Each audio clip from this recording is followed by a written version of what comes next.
नमस्ते। आज मैं आपको बृहस्पतिवार की व्रत कथा सुना रही हूँ।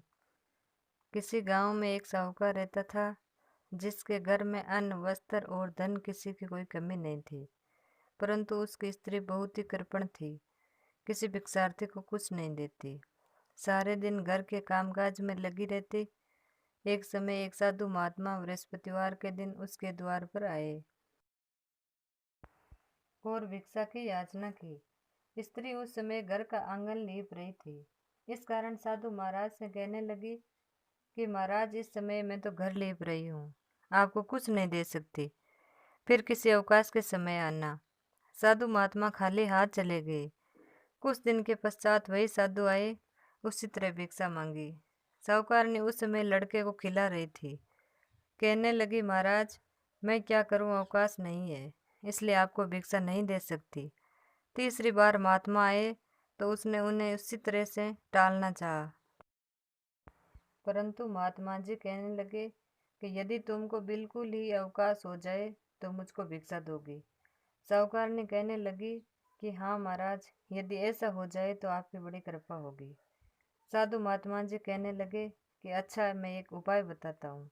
तुम बृहस्पतिवार को दिन चढ़ने पर उठो और सारे घर में झाड़ू लगाकर कूड़ा एक कोने में जमा करके रख दो।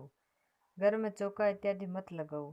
फिर स्नान आदि करके घर वालों से कह दो उस दिन सब हजामत अवश्य बनवाएं। रसोई बनाकर चूल्हे के पीछे रखा करो, सामने कभी न रखो। सायंकाल को अंधेरा होने के बाद दीपक जलाया करो तथा बृहस्पतिवार को पीले वस्त्र मत धारण करो, न पीले रंग की चीजों का भोजन करो। यदि ऐसा करोगे तो तुमको घर का कोई काम नहीं करना पड़ेगा। साहूकारनी ने ऐसा ही किया। बृहस्पतिवार को दिन चढ़े उठी, झाड़ू लगाकर कूड़े को घर में जमा कर दिया। पुरुषों ने हजामत बनवाई, भोजन बनवाकर चूल्हे के पीछे रखा। वे सब बृहस्पतिवारों को ऐसा ही करती रही। अब कुछ काल बाद उसके घर में खाने को दाना न रहा। थोड़े दिनों में महात्मा फिर आए और भिक्षा मांगी, परंतु सेठानी ने कहा, महाराज मेरे घर में खाने को अन्न नहीं है, आपको क्या दे सकती हूँ। तब महात्मा ने कहा कि जब तुम्हारे घर में सब कुछ था तब भी तुम कुछ नहीं देती थी, अब पूरा पूरा अवकाश है तब भी कुछ नहीं दे रही हो। तुम क्या चाहती हो वह कहो। तब सेठानी ने हाथ जोड़कर प्रार्थना की, महाराज अब कोई ऐसा उपाय बताओ कि मेरे पहले जैसा धनधान्य हो जाए। तब महात्मा जी को दया आई और बोले, बृहस्पतिवार को प्रातःकाल उठकर स्नान आदि से निवृत्त हो घर को गऊ के गोबर से लिपो तथा घर के पुरुष हजामत न बनवाए। भूखों को अन्न जल देती रहा करो। ठीक सायंकाल दीपक जलाओ। यदि ऐसा करोगी तो तुम्हारी सब मनोकामनाएं भगवान बृहस्पति जी की कृपा से पूर्ण होगी।